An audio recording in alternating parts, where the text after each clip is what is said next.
Assalamualaikum warahmatullahi wabarakatuh. Selamat datang kawan-kawan semua di channel Riam Biru. Terima kasih banyak untuk kawan-kawan semua yang sudah berkenan hadir di channel ini. Dan kali ini ada satu cerita datang dari Mas Wantoro atau biasa dipanggil Mas Iwan di Lumajang. Mas Iwan menceritakan tentang satu kejadian horor yang pernah dialaminya sekitar awal tahun 2000-an. Jadi di awal tahun 2000-an tersebut, Mas Wantoro itu udah usia SMP segitulah. Nah, ini ada satu kejadian di mana semua berawal itu ketika pada suatu malam, Mas Wantoro atau Mas Iwan tadi secara tidak sengaja itu melihat bapaknya berjalan keluar. Bapak itu belum tidur. Nah, Mas Iwan ini tidur di kamar sendiri itu sama kakaknya, sama-sama laki-laki juga. Tidur di situ dengan posisi atau kondisi kamar yang terbuka. Pintu itu nggak ditutup dan korden juga nggak ditutup, dibiarkan terbuka begitu aja. Memang karena keseharian juga seperti itu. Nah, Mas Iwan tiba-tiba kebangun malam itu dan ngelihat ke arah pintu. Ini melihat bapak melintas ke arah sana, ke arah belakang dari kamar bapaknya. Jadi untuk ke belakang sana, bapak itu harus ngelewatin kamarnya Mas Iwan. Intinya seperti itu ya. Dan ada yang aneh di situ. Bapak kok bawa cangkul waktu itu? Loh, bapak bawa cangkul malam-malam mau kemana? Mas Iwan kan penasaran. Mau gali apaan ya malam-malam begini, pikirnya si Mas Iwan. Dia pun akhirnya bangun dan turun dari tempat tidurnya tersebut, ngikutin bapak menuju ke belakang. Saat Mas Iwan keluar dari kamar, bapak itu posisinya udah di belakang sana dengan kondisi pintu itu udah terbuka. Jadi belakangnya itu benar-benar belakang. Ini rumahnya Mas Iwan. Dari depan, pintu tengah antara rumah utama dan bagian dapur, pintunya. Nah, ini ada yang terakhir kesan itu satu garis gitu ya.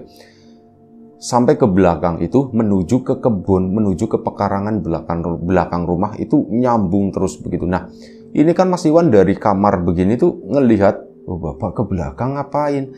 Penasaran kan si Mas Iwannya?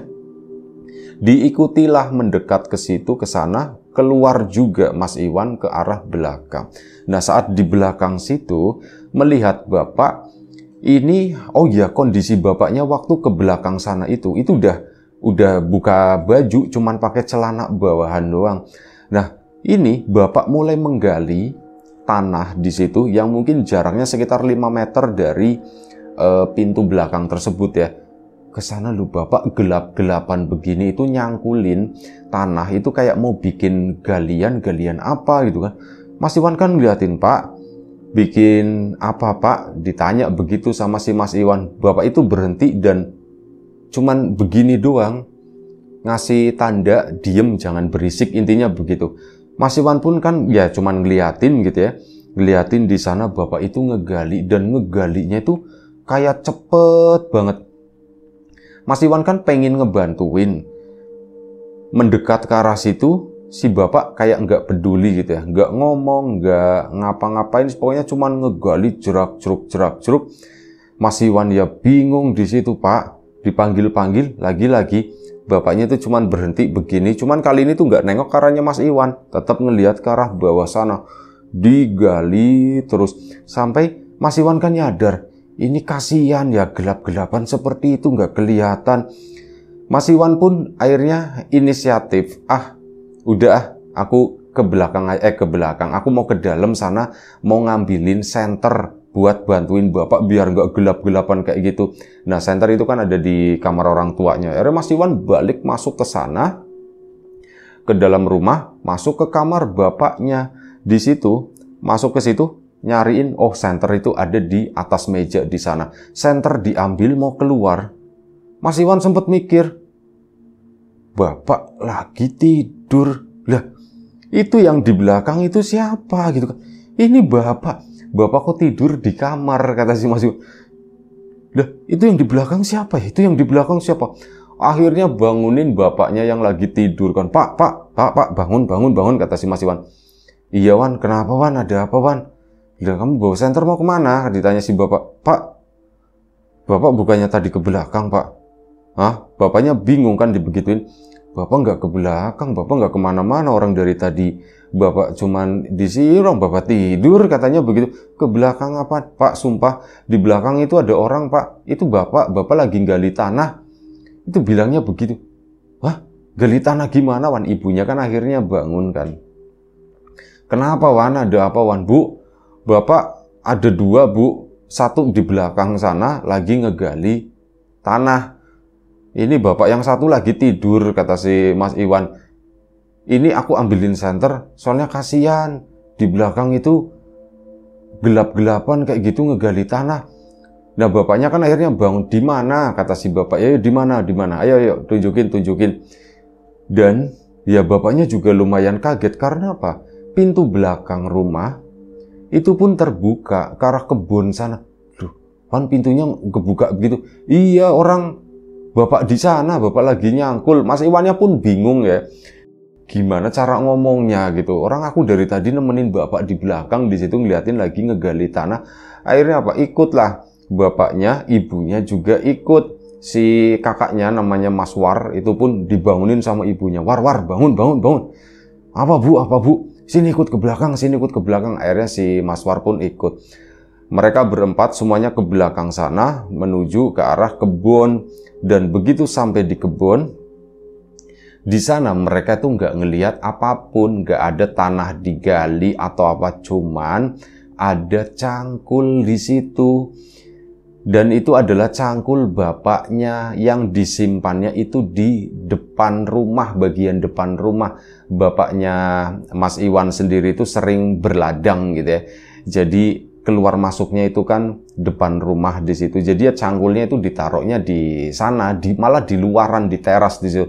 Diselipin di mana itu biar ngambilnya itu gampang. Lah ini kok tiba-tiba cangkul itu berada di belakang sana. Bapak pun gak lama-lama gitu ya. Ya setelah disenter-senterin ke sana kemari dan tanah itu belum tergali.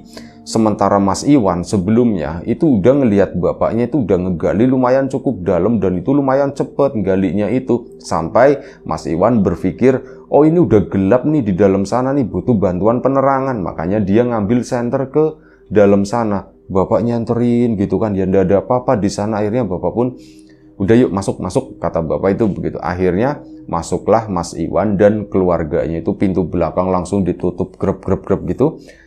Mas Iwan didudukin di ruang tengah di sana.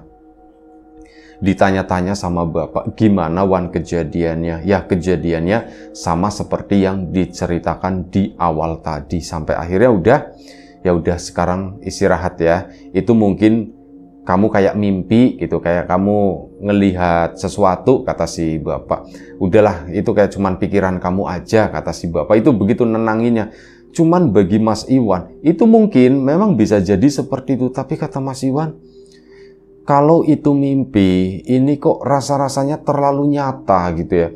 Aku itu beneran ngelihat, ini bukan mimpi, beda. Aku tahu rasanya mimpi itu gimana sama ini tuh yang nyata-nyata bagaimana gitu. Itu bisa membedakan usia anak SMP gitu, meskipun saat mau menjelaskan itu bingung. Nah akhirnya sudah, Mas Iwan pun diajak sama Mas War tadi, Iwan yuk tidur lagi, udah tidur. Akhirnya tidurlah mereka. Cuman ya Mas Iwan masih kepikiran itu terus. Apa ya itu ya? Kok bisa seperti itu, yang buka pintu itu siapa? Nah akhirnya sudah, keesokan paginya bangunlah Mas Iwan dan akhirnya sekolah gitu kan. Nah sepulang sekolah ternyata obrolan itu masih diomongin. Kali ini datang dari Mas War. Wan, oh iya, pertama Mas Iwan itu yang ngomong, Mas, aku itu bingung Mas, yang buka pintu belakang itu siapa ya Mas ya? Nah kata Mas War, itu bisa jadi sebenarnya kamu sendiri Wan yang buka, tapi kamunya nggak ngerasa. Mas sumpah aku nggak ngebuka, orang aku ngeliat ngelongok begini di belakang situ, pintunya udah kebuka kok Mas.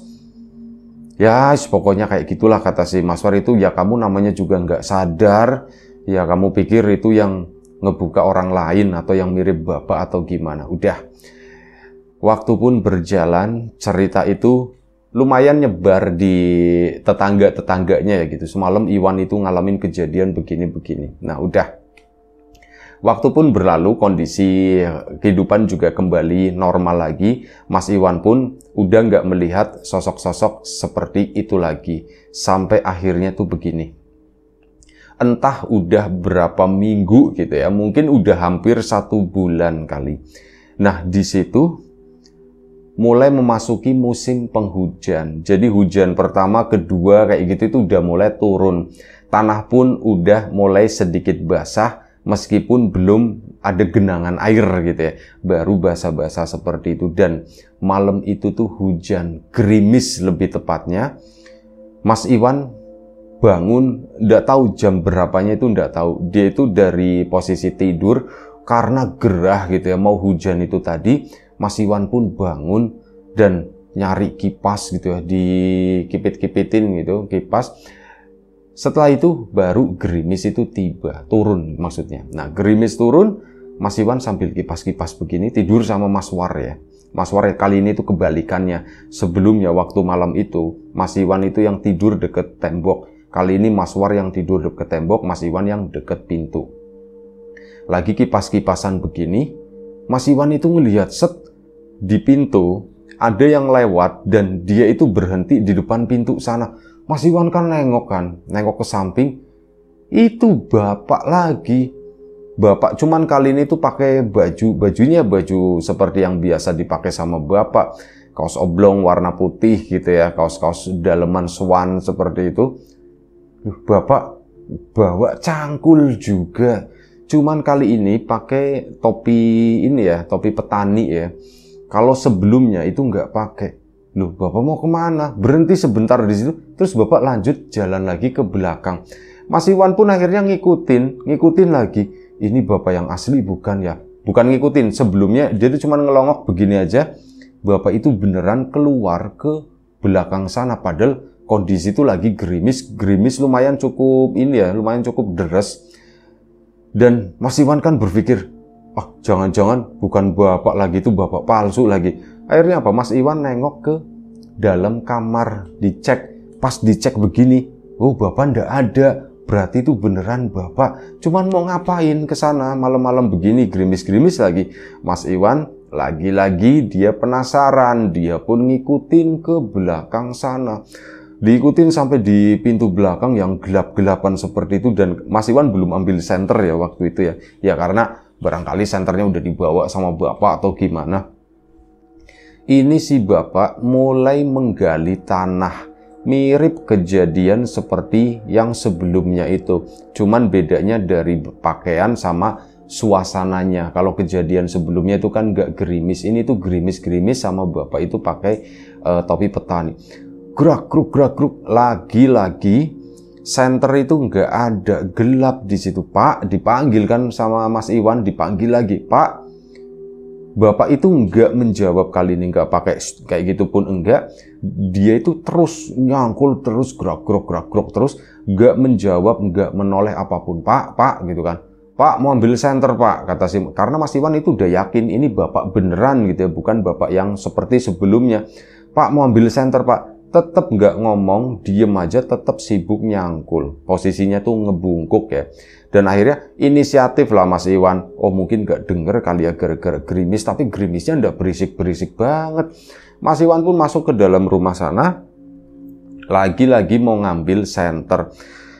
Begitu mau ngambil senter, sampai di depan pintu kamar bapaknya di sana. Pintu bapaknya pun nggak ditutup, cuman korden doang ya.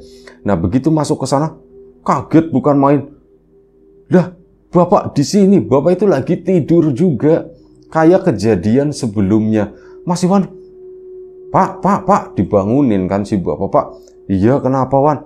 Pak, ada itu lagi Pak, ada itu lagi, kata si Mas Iwan. Itu lagi apanya? Bapak itu yang kayak sebelumnya Pak, ada bapak kedua.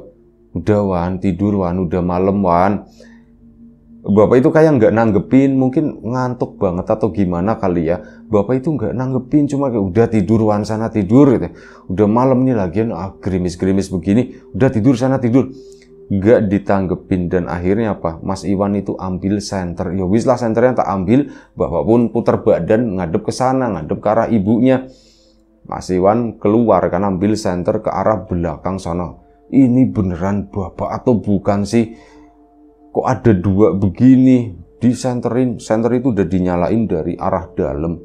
Itu kelihatan si bapaknya Mas Iwan yang versi itu ya, versi tukang galinya, itu di belakang lagi ngegali itu tadi, ngegali tanah dan udah mulai dalam, padahal baru sebentar banget dan itu digali sendirian. Cuman apa? Kayak bapak itu kan ya orang dewasa, ukurannya itu udah hampir sedada lah, ukuran udah segitu. Nah, udah dalam banget, gundukan tanah pun di samping itu juga udah banyak, cuman dibuangnya ke arah satu sisi doang. Sisi yang deket pintu itu nggak ada gundukan sama sekali, bersih. Mas Iwan kan deket kan, disenterin ke sana, makin deket, dilihatin mukanya, bener-bener disenterin orangnya, disenterin mukanya, itu mukanya ya jelas, mukanya itu muka bapak, beneran muka bapak. Kok bapak ada dua ya? Ke situ mendekat, Pak gitu kan, Pak. Nah di sana bapak pun berhenti nyangkul, dan di situ air dari yang tadi, air gerimisan itu, padahal kan baru sedikit ya, nggak sampai banjir lah di belakang itu, cuman ada yang ya masuk ke lubang itu pun jumlahnya ndak banyak. Bapak itu udah belepotan lumpur, udah kotor semuanya dari atas sampai bawah. Si bapak tadi saat yang itu dipanggil lagi sama Mas Iwan, Pak, itu bapak lagi-lagi begini. Kali ini nengok karena Mas Iwan, bapak itu naik dari lubang tersebut, dan tiba-tiba di lubang yang digali itu, air itu tahu-tahu entah muncul dari mana, ini tiba-tiba hampir penuh. Loh, Pak, kok airnya banyak gitu, Pak? Mas Iwan itu sampai ya agak-agak lupa gitu kalau ini tuh bukan bapak sebenarnya, tapi saat berada di sana Mas Iwan itu menganggap kalau ini tuh bapaknya. Ya diajak ngobrol, nanya, Pak, kok airnya banyak banget kayak gitu, Pak? Muncul dari mana? Ngetuk dari bawah ya, Pak ya? Nanya-nanya begitu, tiba-tiba apa? Mas Iwan itu ditarik tangannya, didorong, dicemplungin, diceburin ke itu tadi, ke lubang yang penuh air itu. Mas Iwan itu ndak bisa berenang, dan dia itu masih SMP ya, secara fisik itu kan juga masih kecil ya. Ini air itu terisi hampir penuh, dan tadi ketinggiannya itu kan udah sedada orang dewasa. Mas Iwan ini kaki itu nggak nempel sampai bawah lah intinya. Dia nempel bawah cuman susah buat nafas, dia nggak bisa berenang lagi. Mana mau naik ke atas itu rasanya itu licin banget. Sampai akhirnya Mas Iwan itu teriak-teriak sebisanya. Nah di situ ngelihat ke atas itu bapaknya, beneran bapak, dan bapak itu ketawa di sana. Cuman ya ketawa gimana sih, cuman nyengir begini ngeliatin si Mas Iwan. Mas Iwan, Pak tolong Pak. Aku nggak bisa renang, Pak. Tolong Pak, tolong. Teriak-teriak begitu sampai akhirnya Mas Iwan itu ngerasa, jadi dia itu udah tenggelam gitu ya. Cuman tangannya itu masih di atas begini, dan akhirnya apa? Mas Iwan itu ngerasa kayak ada yang megang tangannya, slep, ditarik ke atas. Begitu ditarik ke atas, Mas Iwan itu nyadar itu adalah Mas War. Mas War, tolong. Kamu kenapa, Wan? Kamu kenapa? Gitu kata si ini. Mas, tolong mas. Iya, yuk masuk dulu, kata si Mas War. Masuk dulu. Mas War pun mungkin kayak ketakutan atau gimana. Buruan masuk. Itu si Mas Iwannya pun akhirnya dibawa masuk ke sana. Nengok ke arah belakang, gak ada gundukan tanah, gak ada lubang di di kebonan itu, apalagi sampai keisi air gitu. Mas Iwan, loh kok ndak ada itu, akhirnya masuk kan. Begitu masuk pintu ditutup, grep. Ini ribut-ribut sendiri sama Mas War gitu kan. Kamu lagi ngapain di belakang situ, Wan? Mas, aku tadi nyemplung. Iya aku tahu, kata si Mas War begitu. Udah, kamu mandi, sana mandi, kata si Mas War. Karena memang badannya itu kotor semua ya, karena kena itu ya, kena tanah-tanah itu. Karena kondisinya lagi gerimis, tanah itu basah. Udah sana kamu mandi. Disuruh mandi, ditungguin sama Mas War. Akhirnya selesai. Begitu selesai, bapaknya itu udah duduk di sana ya, udah duduk di luar. Mas Iwan pun ya cerita, Pak, aku tadi dicemplungin Pak ke lubang di belakang sana Pak. Bapak itu cuman diem aja. War nggak mendengarkan ceritanya Mas Iwan, justru nanya sama kakaknya. War, apa yang terjadi katanya? Pak, aneh kata si Mas War itu. Aneh gimana kata si bapak? Aku tadi ya mau nggak percaya ceritanya Iwan, tapi aku ngelihat Pak kata situ. Kamu ngelihat apa? Mas, kamu ngelihat aku tenggelam kan Mas? Enggak, kata si Mas Warnya enggak. Lah terus apa Mas? Aku nggak ngelihat Iwan tenggelam Pak. Cuman apa? Iwan itu terkubur Pak katanya. Bapaknya itu, Iwan terkubur. Iya Pak, Iwan. Hah? Terkubur gimana Mas? Iya, aku nggak ngelihat ada apa sih kolam atau lubang yang isinya air kayak gitu tuh seperti yang kamu ceritakan. Itu aku nggak ngelihat. Cuman ngelihatnya apa? Kamu itu masuk ke dalam tanah katanya begitu. Kamu itu masuk ke dalam tanah Wan. Sampai segini itu. Akhirnya tak tarik, untung bisa ditarik, kata si Mas Warnya ya. Kok bisa begitu gitu kan, bapak pun cuman diem aja gitu. Akhirnya apa, bapak bangun di sana, buka pintu belakang, dan bapak itu melangkah ke arah belakang sana. Mas Iwan sama Mas War ya takut terjadi apa-apa sama bapaknya. Akhirnya mereka pun mendekat juga ke situ dengan perasaan waspada ya. Bapak lagi-lagi bawa senter. Gerimis itu masih lumayan cukup deras. Ya boleh dianggap hujan, cuman nggak sederas kayak hujan. Bapak nyenterin ke sana kemari dan bapak akhirnya ngomong, tolong jangan ganggu anak saya, katanya begitu kata si bapak. Dan setelah itu Mas Iwan sama Mas War kan masih berdiri di sana ya. Bapak itu tiba-tiba senternya jatuh keteplukan. Mas Iwan sama Mas War itu sempat saling nengok begini, ada apa ya gitu. Dan tiba-tiba apa? Bapak itu kayak ada yang narik, seolah-olah ini bayangannya ya. Itu kayak ada tali di pinggangnya di situ, terus ditarik cepet ke arah depan sana, ke arah kebun. Jadi bapak itu kayak dipaksa lari gitu, ke sana, nabrakin vegetasi yang ada di situ, tanaman-tanaman. Mas Iwan sama Mas War kan ya kayak gitu panik kan, terutama Mas, itu Mas, bapak kenapa? Udah, tenang, senter jatuh diambil sama si ini. Siapa? Sama si Mas War. Ke arah belakang, ibunya masih tidur di sana. Udahlah biarin aja gitu kan. Nah ini mereka berdua pun akhirnya Pak, dicari. Di situ melihat, tapi di kejauhan ada satu sosok yang mirip dengan bapaknya. Mas War ngelihat, Mas Iwan ngelihat, disenterin begini. Si bapak itu bawa cangkul, pakai topi petani, atasnya itu buka baju, bawahnya itu pakai celana. Kalau ndak salah kata Mas Iwan, warna celananya itu gelap, cuman bukan hitam, melainkan kayak biru dongker kayak gitu. Pokoknya warna-warna gelap seperti itu. Mas, itu yang tadi nyemplungin aku ke sana Mas. Nah kata si Mas War juga, iya itu mirip bapak. Terus bapak kemana ya Wan ya? Di situ Mas Iwan ngomong, Mas, jangan-jangan bapak nggak kemana-mana Mas. Jangan-jangan bapak masih di dalam, masih tidur.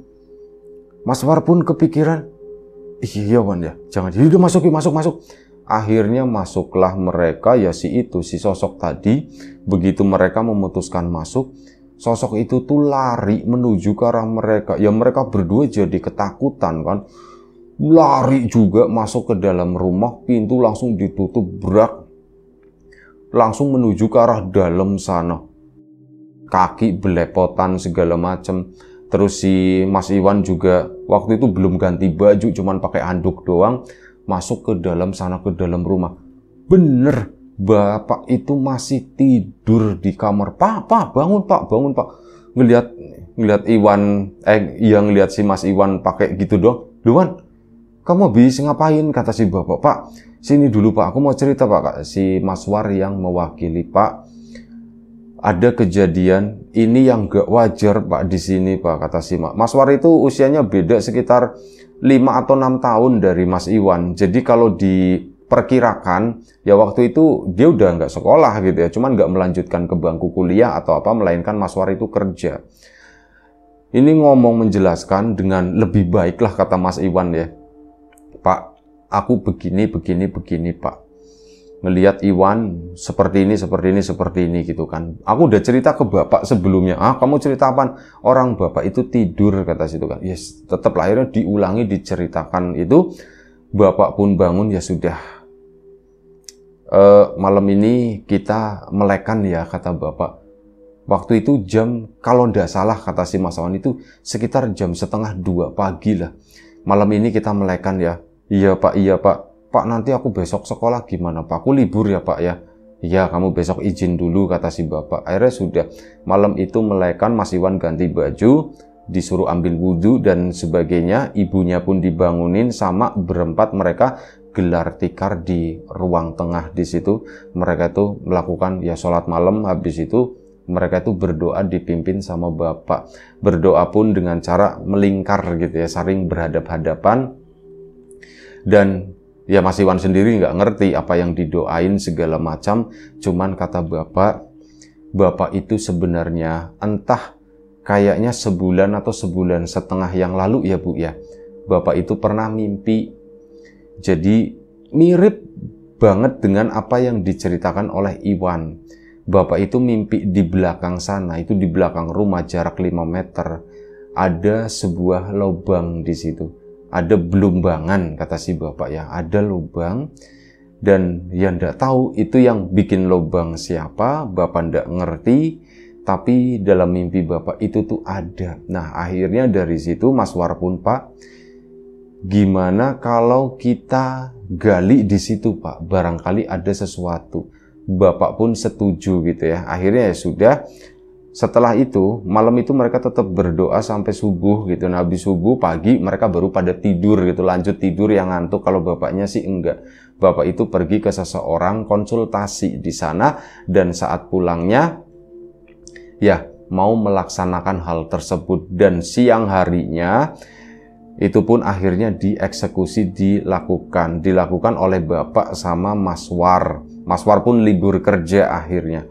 Digalilah di titik tersebut ya, menurut Mas Iwan titiknya di sini, menurut Mas War juga sama titiknya di situ, digali. Saat digali mereka itu tidak menemukan apapun, cuman secarik kain yang belum hancur. Kain itu warnanya ya aslinya mungkin warnanya putih, tapi karena kena tanah akhirnya kan jadi kotor. Enggak panjang, paling sekitar 1 meter dan kondisinya itu juga udah amburadul gitu ya. Nah itu pun itu jadi tanda tanya. Ada yang bilang oh mungkin dulu di sini sempat ada yang meninggal atau gimana, itu enggak tahu. Dan akhirnya setelah berdiskusi dengan orang tersebut yang dimintain dimintain pendapat tadi sama orang pinter itu ya. Orang pinter tadi menyarankan ya sudah. Pertama bapaknya Mas Iwan kan, Pak ini enaknya dipindahkan saja atau gimana ya Pak ya? Nggak usah dipindahkan, tetap di sini. Cuman nanti kita doakan saja kata si itu ya. Oh baik Pak, terus gimana caranya? Ya nggak usah banyak-banyak katanya. Kita aja gitu kan. Orang-orang di rumah kamu ini kan juga udah pada gede-gede, kita doakan dan ya semoga hal ini nggak terulang lagi kata si itu ya. Akhirnya apa? Dilakukan malam harinya sekitar jam 8 jam 9, nunggu warga itu agak lumayan cukup sepi. Soalnya apa? Biasanya kalau misal di kondisi normal suka ada aja orang yang lewat ke belakang sana kebun di kejauhan, barangkali itu memancing perhatian warga, nggak mau ribut-ribut juga ya. Akhirnya malam itu sekitar jam 9 udah sepi, digelarlah tikar di sana, dilakukan doa bersama, mendoakan siapapun yang ada di situ. Lubang itu udah ditutup lagi ya, udah dibalikin seperti semula. Dan ya begitulah, didoakan. Setelah itu alhamdulillahnya nggak terjadi apa-apa lagi. Cuman yang namanya bekas galian itu kan jadi mirip kayak kuburan begitu. Itu bikin penasaran warga. Warga pun bertanya-tanya, Pak, itu di belakang itu gundukan apa sih, Bang? Kok yang mirip kayak kuburan? Ya terpaksa bapaknya Mas Iwan pun menjelaskan gitu. Itu kemarin tadinya itu mau tak bikin buat buangan gitu ya. Cuman tak pikir-pikir kok terlalu dekat, kata bapaknya, akhirnya tak uruk lagi gitu ya. Nanti mau bikin satu lagi agak munduran ke sana, agak ke belakang. Oh begitu. Ya iya jadi kayak kuburan ya, kata si bapaknya. Iya jadi kayak kuburan. Nah udah, warga pun menerima penjelasan tersebut. Akhirnya sudah, warga pun gak ribut-ribut gitu ya. Dan memang lobangnya kalau dipikir-pikir, kata Mas Iwan, itu ya lobangnya sebesar lubang kuburan segitulah. Nah, akhirnya apa? Waktu pun berlalu. Nah, di sini mulai ada informasi dari beberapa tetangga di situ. Jadi, tetangganya Mas Iwan itu laporan, Pak, itu yang kayak kuburan, Pak. Itu kayaknya kuburan beneran, Pak, gitu. Loh, kayaknya kuburan beneran gimana? Ada batu nisannya, kata si tetangga ya gitu. Loh, jangan dikasih batu nisan begitu, Pak, serem, Pak, itu kayak kuburan, katanya gitu. Hah, batu nisan? Orang nggak ada batu nisan, nggak ada apa gitu ya. Dan ya bapaknya si Mas Iwan pun ngecek ke belakangnya, ya nggak ada apa-apanya, cuman gundukan seperti itu. Dan ini kan udah mulai musim penghujan ya, tanah itu pun lambat laun cepat gitu. Musim penghujan, hujan makin deras dan sebagainya, tanah itu kempesnya, mimpesnya gitu. Apa sih itu? Kan kuburan kalau baru itu kan munjung-munjung, nanti lama-lama makin turun, akhirnya rata gitu. Nah itu pun seperti itu, meskipun masih agak lumayan ini, cuman kadang sesekali diinjak-injak sama bapaknya si Mas Iwan, akhirnya cepet rata. Nah di situ ada kejadian lagi, entah mungkin sekitar, kalau ndak salah hitung waktu itu, kata Mas Iwan, mungkin sekitar 40 hari setelah kejadian tersebut, setelah ritual malam itu. Nah, keluarganya Mas Iwan itu udah nggak kepikiran apapun dengan hal tersebut. Karena semuanya itu udah kembali normal, nggak ada yang aneh-aneh. Nah, tiba-tiba pada suatu malam, ini tengah malam jam 12-an lah, ada orang ngetok, tek, kula nuwun, manggil, akhirnya apa? Bapak pun ya bangun dari situ. Ibu, ya, Pak, udah malam-malam begini, dan karena nggak kenal suaranya ya, itu Pak jangan dibuka, katanya, takutnya orang jahat atau gimana. Nah ini Mas War sama Mas Iwan pun akhirnya dibangunin kan, lampu tengah semuanya dinyalakan, dan ketokan itu tuh nggak berhenti, meskipun nggak terusan gitu ya, ketokan sopan, tek, kula nuwun. Bapaknya Mas Iwan itu sempat nanya, ini siapa? Cuman dijawab, ini saya, niki kulo gitu kan, ini saya. Hah? Ya saya siapa? Kata situ kan, ini saya, cuman dijawab begitu doang. Dan bapaknya Mas Iwan itu ngelongok ke arah jendela, di situ dicek itu siapa. Di depan itu nggak ada siapapun. Tapi suara ketokan itu bunyi terus. Ketakutan kan ya Mas Iwan, Mas War, ibunya itu juga ketakutan, bapak juga termasuk takut. Cuman pikir bapak, lah Bu, kalau kayak gini terus nanti nggak berhenti Bu. Terus gimana Pak? Ya sudah tak buka aja, katanya. Pak, tapi hati-hati ya Pak ya. Ya meskipun sebenarnya dapat penentangan dari ibunya Mas War termasuk Mas Iwan, tapi bapak itu tetap kekeh. Dibukalah pintu tersebut. Begitu dibuka, nggak ada satupun di antara tiga yang melihat. Yang melihat itu cuman bapak. Bapak itu ngobrol cuman, J Pak. Oh J Pak, sami-sami. Intinya tuh begini Pak, tujuan saya, bapak itu didatengin sosok yang mirip dengan bapaknya Mas Iwan. Mirip banget katanya, dengan ciri-ciri yang sama seperti itu. Jadi sosok itu tuh kayak bilang, terima kasih intinya. Terima kasih karena saya sudah diurus dengan baik. Tapi tidak menceritakan apapun sebelumnya, kenapa dia bisa dikuburkan di situ, itu ndak tahu. Dan intinya malam itu tuh yang ngelihat cuman bapak. Mas Iwan juga, bapak itu beneran ngelihat enggak sih? Soalnya Mas War ibunya juga nggak ngelihat, Mas Iwan juga nggak ngelihat. Apakah beneran atau cuman ngarang-ngarang doang? Kalau misal kayak gitu ngarang-ngarang doang, tapi orang ketokan itu tuh bunyi terus. Dan Aneh, pintu kok bunyi tek tek tek tek tek kenceng kayak orang diketok, cuman yang ngetok itu ndak ada gitu kan. Itu jadi ya Mas Iwan sendiri mau nggak mau akhirnya percaya dengan apa yang diceritakan Bapak. Intinya orang tersebut, sosok tersebut itu mengucapkan terima kasih, dan setelah itu alhamdulillah semua itu kembali normal, baik-baik aja. Dan yang jadi pertanyaan adalah, dari dulu Mas Iwan lahir di sana juga tidak pernah ada yang aneh-aneh semacam itu. Kenapa kok baru kejadian saat Mas Iwan itu ya di usia-usia segitu gitu ya? Masih menjadi pertanyaan. Mas Iwan juga tidak ngerti jawabannya. Dan ya sudah, ceritanya berakhir sampai di situ. Satu cerita, satu pengalaman horor yang pernah dialami oleh Mas Iwan pada tahun 2000-an gitu ya. Semoga cerita ini tetap bisa menghibur kawan-kawan semua. Baik, itu aja. Terima kasih Mas Iwan atas ceritanya, Mas Wantoro ya. Kawan-kawan di rumah juga terima kasih banyak atas support dan dukungannya, apapun itu, kawan-kawan subscriber, kawan-kawan membership, kawan-kawan yang udah kasih support dalam bentuk super thanks ke Riam Biru. Terima kasih banyak. Kawan-kawan yang udah ngasih like, udah nge-share ke yang lainnya, kawan-kawan yang udah ninggalin komentar juga terima kasih banyak. Doa terbaik dari kami untuk kawan-kawan, semoga selalu diberi kemudahan dalam hal apapun, termasuk kemudahan dalam hal rizki. Yang sakit segera diberi kesembuhan, yang sehat tetap dijaga kesehatannya. Sampai jumpa di episode selanjutnya Riam Biru. Jaga kesehatan kawan-kawan tentunya. Assalamualaikum warahmatullahi wabarakatuh.